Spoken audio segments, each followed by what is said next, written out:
Hola everyone. I know this video is super late, but I was doing research in Mexico and that mule ride on the way home was a killer, so it took me extra long to get home. Anyway, today we are traveling to Mexico and we're going to make guacamole. So I have all of my ingredients together. The one thing I like about this is that you don't really need a recipe. It's all to taste and what your preference is.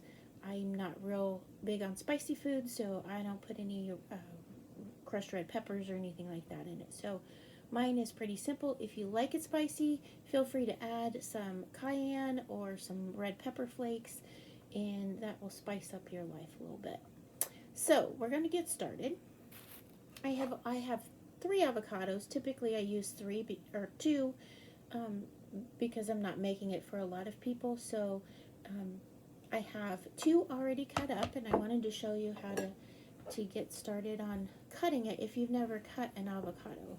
So we're just going to cut it around the outside. And it has a very large pit, so you're not going to be able to go all the way through it. So you just twist it, and then you have your avocado. And you usually take my knife and smack it into the pit and turn it, mostly, maybe. You just got to be careful not to get cut yourself when you're doing it. Well, maybe not. Okay. You can always use a spoon or go in and dig the pit out. Since that didn't work, we'll just dig it out and keep on going. So set that aside. Now some people like to use put the pit back in there. They think it keeps the avocado fresher. I've read different opinions on that, so if you want to, that's fine. It doesn't hurt anything. So I have, and I make guacamole all the time, so I have this fancy guacamole scoop and masher. But you can use just a regular spoon, dig it out.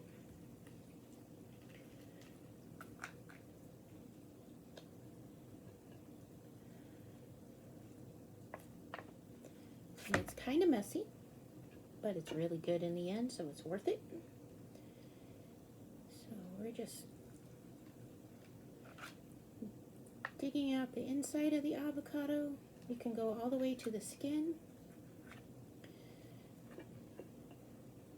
And we'll get that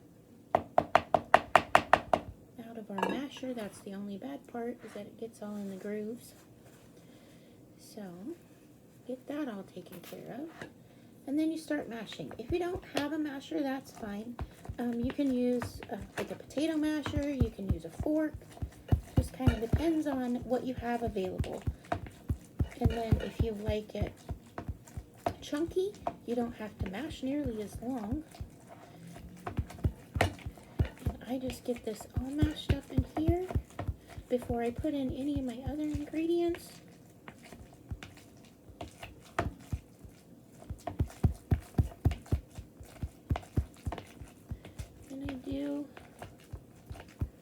I do like a little bit of a chunk in it, so I'm going to leave some of it kind of chunky. But feel free to mash it as much as you like. Let me move these out of the way so you can see. So there I have a big pile of avocado. The next thing, get some paper towel. The next thing I add is some onion, and I like quite a bit of onion in mine. So this is, again, personal preference, whatever you're comfortable with, whatever you like.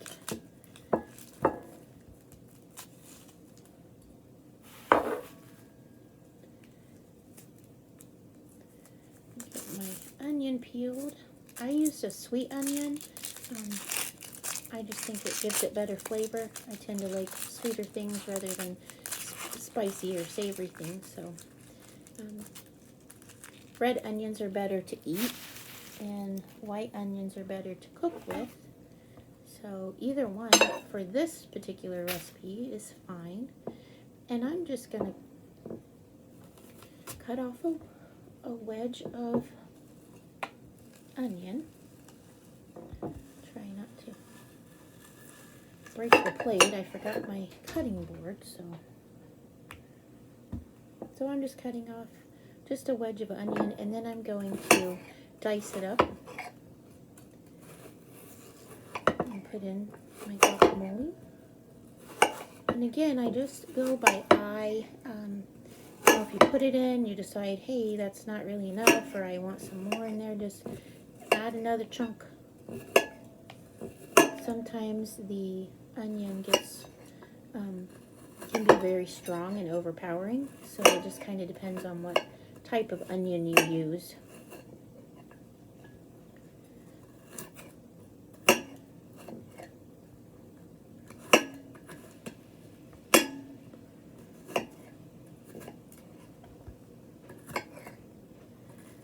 I like to have this every time we have Mexican. I like to have it with my chips. Sometimes I just have that for lunch. So, alright. So now I'm just going to add my onion. You can give that a toss and kind of see where you're at if you'd like when you're finished. And that looks pretty good. It's kind of a strong onion. So, even though it's a sweet onion. Next, I'm going to add my tomato. And again, I'm just going to cut it up.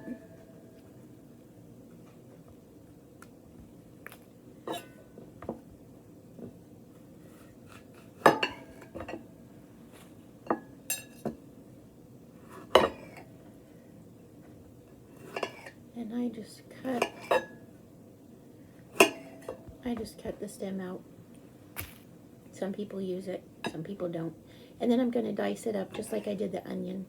And again, if you like it chunky, you can make your pieces bigger. If you like it a little smoother, you can make them a lot smaller. If you don't want to end up with a big chunk of onion or tomato in your mouth.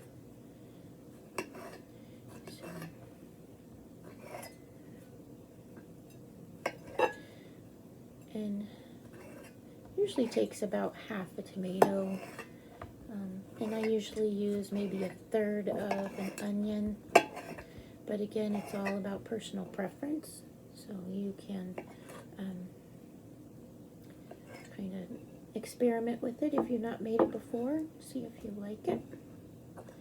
And I was told by my son that taste buds change every 7 years, so if you tried it a long time ago and didn't like it, maybe it's changed. He's always full of interesting facts that I never really knew. So that doesn't look quite like enough. I'm going to cut up just a little bit more.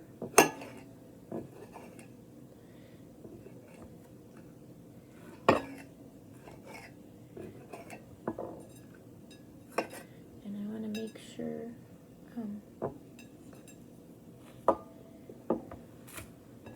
that I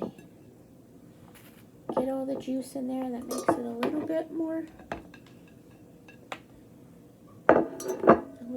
runnier, which is good for dipping. Alright, so I'm just going to give this a stir, then see where we are.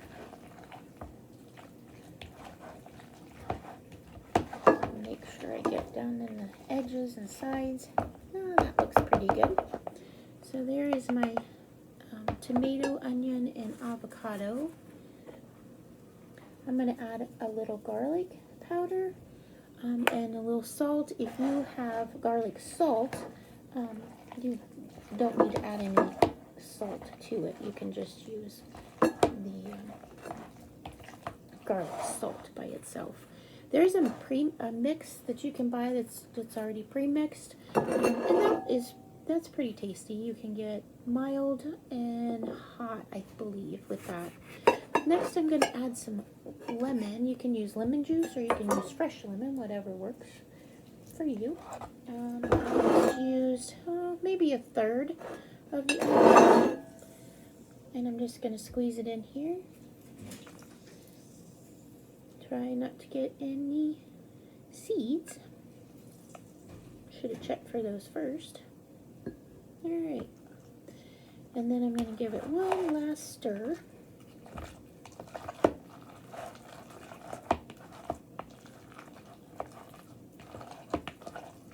And then I'm going to kind of flatten it out in my bowl. I'm going to get it off the sides. Anytime it gets air to it, it's going to oxidizing and it'll turn brown. It may turn brown on the top when you after you eat it and then put it in the refrigerator. You might notice a layer of avocado or guacamole that's turned brown, and that's just where the air got to it. So and it keeps for 3 or 4 days if you can stand to keep it in your refrigerator that long. And like I said, some people do put one of the pits in there. They say that keeps it fresher. What I normally do is push it all flat down and take some plastic wrap and push it in right on top of it. Not just on top of the bowl, but all the way down so that it's touching the guacamole. And that's going to keep air from getting to it. I normally use the press and seal, but any kind of plastic wrap, anything that will keep the air from getting to it. Somebody else told me that if you put a little bit of water on the top of your guacamole, that keeps the air from getting to it and keeps it from turning brown. I have never tried that, so I can't say whether or not that works. So I am just going to put it down there, got my plastic wrap on top, and you are good to go. So I hope you enjoy your guacamole and don't have to take a mule ride from Mexico back to here. Thanks. Have a great day.